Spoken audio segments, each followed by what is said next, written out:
आज राजस्थान के प्रत्येक युवा की जुबान पर बेरोजगारों के साथ होने वाले अन्याय की बात सुनने को मिल जाएगी। साक्षात्कार और आरपीएससी में होने वाली गड़बड़ियां, यह आज राजस्थान के बच्चे बच्चे की जुबान पर चल रही है।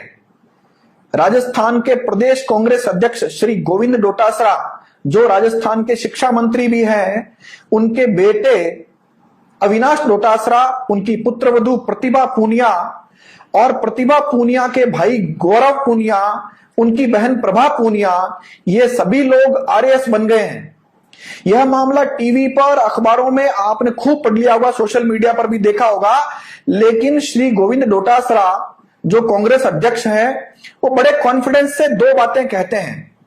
वो कहते हैं कि जब मेरे बेटे का सिलेक्शन हुआ, वह भर्ती 2016 की थी, जिसके इंटरव्यू वगैरह जो हुए वो बीजेपी सरकार के समय में हुए, और ये बच्चे अपनी योग्यता से लगे हैं। ये दो बातें कह रहे हैं, लेकिन इस दो बातों में मीडिया के कौन व्यक्ति हैं जो सवाल पूछ रहे हैं, जो मैं आपको जवाब देता हूं। वह सवाल किसी ने पूछा क्या? मैं जवाब देता हूं। अगर ये लोग वास्तव में 2016 की भर्ती में योग्य थे, तो उसी भर्ती में एक लड़की जिसने आरएएस परीक्षा को टॉप किया था लिखित परीक्षा में, उसका नाम था गरिमा, और उस योग्यता के आधार पर अगर साक्षात्कार में नंबर मिलते तो उसको नंबर 25 नहीं मिलते। अविनाश डोटासरा, जिसको योग्य बता रहे हैं श्री गोविंद डोटासरा, उनको 85 नंबर नहीं मिलते। उनकी पुत्रवधू जो प्रतिभा है, जिसके लिखित परीक्षा में नंबर उतने नहीं थे गरिमा जितने, और गरिमा के छोड़ दीजिए, वर्ष 2018 की भर्ती जो अभी 2-4 दिन पहले रिजल्ट आपने देखे, उसकी टॉपर जो मुक्ता राव थी, उनके भी साक्षात्कार में नंबर इतने नहीं थे जितने प्रतिभा को मिले। केवल नाम प्रतिभा रख देने से प्रतिभा नहीं होता है।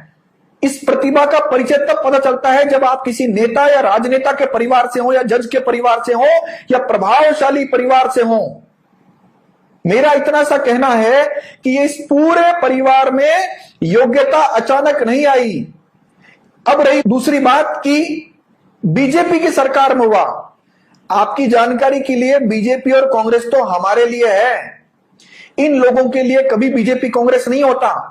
जब सरकार बीजेपी की हो तो कांग्रेस वालों के काम धड़ल्ले से होते हैं, और जब कांग्रेस की सरकार हो तो बीजेपी के काम धड़ल्ले से होते हैं। आप सोचिए, बीजेपी की सरकार में गरिमा जो लड़की थी, जिसके लिखित परीक्षा में सबसे ज्यादा नंबर आए थे उस एग्जाम में, उसको 25 नंबर मिलते हैं, और बीजेपी की सरकार में योग्य अविनाश डोटासरा को 85 नंबर मिलते हैं। तो यह बात अगर गोविंद डोटासरा जी कह रहे हैं तो यह जनता को भ्रमित करने वाली बात है।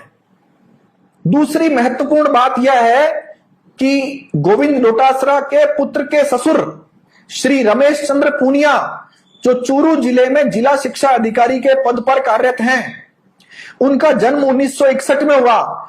1993 में वो हेडमास्टर बन गए थे। हेडमास्टर मतलब राज्य सेवा के सर्विस के अधिकारी है। जो हेडमास्टर का मतलब होता है कि वेतनमान की उच्च श्रृंखला वाले व्यक्ति। उनकी पुत्री प्रतिभा पूनिया, जो आज अविनाश डोटासरा की पत्नी है, उसके अलावा एक बेटी उनकी प्रभा और एक बेटा उनका गौरव, तीनों को 80-80 नंबर मिलकर तीनों लोग आरएएस परीक्षा में चयन हो गए। इन तीनों का चयन अगर आप मार्कशीट देखेंगे तो उस मार्कशीट में जिस कैटेगरी से इनका चयन हुआ है वह है ओबीसी। और ओबीसी के बारे में मैं पहले बता चुका हूं। ओबीसी दो तरह के होते हैं, क्रीमिलेयर और नॉन क्रीमिलेयर। क्रीमिलेयर जो ओबीसी है वह जनरल की भांति होते हैं, उनको आरक्षण का कोई लाभ नहीं मिल सकता है। इसके बावजूद इन तीनों ने अपने पिता की सहमति से, जबकि पिता को यह पता था कि मेरे बच्चों का ओबीसी प्रमाण पत्र नहीं बन सकता, नॉन क्रीमिलेयर का फर्जी ओबीसी प्रमाण पत्र बनाकर, और आप जानते होंगे ओबीसी प्रमाण पत्र बनाने के लिए बहुत सारी फॉर्मेलिटी देनी पड़ती है, शपथ पत्र देना पड़ता है, यह भी बताना पड़ता है कि मेरे पिता क्या करते हैं, या पिता भी एक शपथ पत्र देता है, दस्तावेज देता है, जिसके आधार पर ओबीसी का प्रमाण पत्र बनता है। ओबीसी प्रमाण पत्र के आधार पर आरपीएससी में जो फर्जी प्रमाण पत्र जमा कराया गया, यह कानून की नजर में संज्ञेय यानी गंभीर अपराध है। इस गंभीर अपराध के लिए कानून में जो प्रावधान है वो मैं निवेदन कर देता हूं। कानून में ओबीसी का फर्जी प्रमाण पत्र बनाकर यदि कोई नौकरी लेता है तो 3 प्रावधान है। पहला प्रावधान, ये जो आपराधिक कार्य हुआ है, ये जो अपराध घटा है, इस अपराध के संबंध में आईपीसी की गंभीर धाराओं के तहत पुलिस थाने में एफआईआर दर्ज होगी।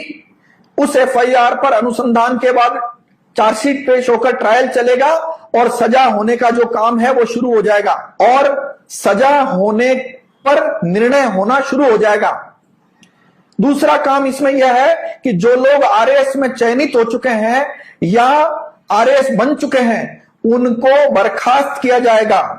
और तीसरी बात यह है कि सरकार से अगर उन्होंने फर्जी प्रमाण पत्र के आधार पर नौकरी प्राप्त कर ली है तो सरकार उनसे वेतन जो लिया गया है सरकार से, वो उसकी वेतन वसूली भी करेगी। इसके अलावा कानूनी स्थिति एक और है कि यह एफआईआर कौन दर्ज कराएगा, तो यह एफआईआर आरपीएससी के चेयरमैन और वहां के जो 7 मेंबर है उनको दर्ज करानी चाहिए, क्योंकि यह संज्ञेय अपराध उनकी जानकारी में आ चुका है। लेकिन आप जानते हैं कि ये जो लोग आज आरपीएससी में चेयरमैन और सदस्य बने हैं उसमें कांग्रेस की और राजस्थान के मुख्यमंत्री श्री अशोक गहलोत की क्या भूमिका है। हम जानते हैं कि ये लोग पूरी कोशिश करेंगे इन लोगों को बचाने की, लेकिन अगर ये बचाने की कोशिश करते हैं और एफआईआर दर्ज नहीं करते हैं तो कानून जानने वाले जो लोग मुझे देख रहे हैं या जो वकील मुझे देख रहे हैं, जो मजिस्ट्रेट, जज और अन्य लोग मुझे देख रहे हैं, उनको यह पता है कि अगर ये कानून के अनुसार काम नहीं करते हैं तो फर्जी ओबीसी प्रमाण पत्र बनाने वाले, बनवाने वाले और आरपीएससी के वो लोग जो इनको बचाने की कोशिश करेंगे या एफआईआर दर्ज नहीं कराएंगे, इन सब के खिलाफ कॉग्निजेबल ऑफेंस की एफआईआर भारत का कोई भी नागरिक दर्ज करा सकता है। यह कानूनी स्थिति आपके सामने मैं क्लियर कर देता हूं। 2 बहुत महत्वपूर्ण बातें और बच गई है। अविनाश डोटासरा जिनको आरएस प्री में जो कट ऑफ बनी थी उससे ये बाहर हो गए थे। हाई कोर्ट के इंटरिम ऑर्डर से इनको मेन परीक्षा में शामिल किया गया था और मेन परीक्षा में शामिल करने के बाद ये जब आरएएस बने तो हाई कोर्ट ने वह निर्णय इनके खिलाफ दिया और यह तय करके कहा कि आरक्षण का लाभ प्री मेन में नहीं मिल सकता। आरक्षण का लाभ फाइनल मेरिट जब बनेगी उसमें यदि आपके नंबर जनरल से ज्यादा होते हैं तो कुछ विशिष्ट परिस्थितियों में ही आपको जनरल सेक्शन में जाना होगा। लेकिन अविनाश डोटासरा के मामले में जब हाई कोर्ट का डीबी का निर्णय खिलाफ आया, सुप्रीम कोर्ट ने भी इस विषय पर क्लियर कर दिया कि आरक्षण का लाभ अंतिम मेरिट के आधार पर तय किया जाएगा। तो हम जब कोरोना चिल्ला रहे थे, राजस्थान की जनता, देश की जनता मारी जा रही थी, उसी दौरान चुपके से रिक्रूटमेंट रूल्स में गोविंद डोटासरा जी ने और श्री अशोक गहलोत ने रूल्स में संशोधन करते हुए बैक डेट से, ये पहली बार सुन रहे होंगे आप, रेट्रोस्पेक्टिव प्रभाव डालते हुए उन्होंने लिखा है कि ये जो रूल्स में हम संशोधन करते हैं, जिसकी जानकारी राजस्थान के शायद किसी नागरिक को नहीं होगी, उन रूल्स में संशोधन करते हुए कहा कि पिछली 2-3 भर्तियां उन पर भी ये संशोधित रूल्स लागू होंगे। ये सारे जो रूल्स संशोधन कोरोना काल में किए गए हैं, मुख्यमंत्री अशोक गहलोत ने जो काम किया है वह अविनाश डोटासरा की नौकरी बचाने के लिए किया गया है। हालांकि ये रेट्रोस्पेक्टिव रूल्स काम नहीं आते हैं, ये कोई प्रभाव नहीं रखते हैं कानून में। हाई कोर्ट का फैसला, डीबी का फैसला, सुप्रीम कोर्ट का फैसला और कानून में, संविधान में इस विषय पर जो कानूनी स्थिति है उसके अनुसार अविनाश डोटासरा की नौकरी भी फर्जी है। यानी ये जो 4 लोग जो गोविंद डोटासरा जी से जुड़े हुए लोग हैं, उनको जो आरएएस की नौकरी मिली है उसकी लीगल पोजीशन मैंने आपके सामने रखी है।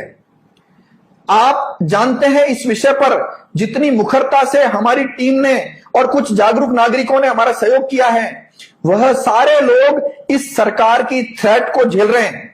लेकिन शायद ये भली भांति जानते हैं कि हमको इस बात की परवाह नहीं है। आदरणीय अशोक गहलोत साहब को पूरा राजस्थान नहीं, पूरा देश जानता है कि वह झूठे मुकदमे कराने के मास्टर व्यक्ति हैं। लेकिन इन थ्रेट से हमको फर्क नहीं पड़ता, क्योंकि अशोक गहलोत साहब ऐसी कोशिशें पहले बहुत कर चुके हैं। और राजस्थान लोक सेवा आयोग के चेयरमैन भूपेंद्र यादव, जिनके खिलाफ राज्यपाल को बहुत विशिष्ट शिकायत की गई थी कि इनके प्लॉट संख्या इतना, खसरा संख्या इतना, इन्होंने डीजीपी रहते हुए बनाया है, अशोक गहलोत साहब ने उस पर जांच नहीं होने दी। और सुनिए, उन्होंने खुद ने यह मांग करनी चाहिए थी कि मेरे खिलाफ जो शिकायत प्राप्त हुई है उस पर जांच कराइए, लेकिन श्री भूपेंद्र यादव ने चित्रकूट पुलिस थाने में शिकायतकर्ता के खिलाफ एफआईआर दर्ज कराई। आप बताइए, कोई ईमानदार व्यक्ति को जांच कराने से क्या आपत्ति हो सकती है? लेकिन अशोक गहलोत साहब को और आरपीएससी चेयरमैन श्री भूपेंद्र यादव साहब को, दोनों को जांच कराने से आपत्ति थी। लेकिन आज राजस्थान का हर युवा यह मांग करता है इस पूरे मामले की बड़े स्तर पर हाईकोर्ट जज जो करंट में है या सुप्रीम कोर्ट जज करंट में है, उनसे न्यायिक जांच कराई जाए ताकि दूध का दूध पानी का पानी हो सके। कारण इसका यह भी है कि बहुत सारे लोग कंपटीशन की तैयारी करते हैं, उनके मां बाप, उनके परिवारजन इस आस में कि मेरे बच्चे योग्यता के आधार पर लगेंगे, लेकिन जब धांधली चलती है तो राजस्थान में लाखों परिवारों के साथ बड़ा कुठाराघात होता है। मैं आप सब लोगों से अपेक्षा करता हूं कि आप भी सोशल मीडिया के माध्यम से मीडिया वालों से पूछिए, अखबार वालों से पूछिए, टीवी चैनल वालों से पूछिए कि आप सरकार से, मुख्यमंत्री से और कांग्रेस अध्यक्ष से यह सवाल पूछकर बताइए। धन्यवाद। जय हिंद, जय भारत।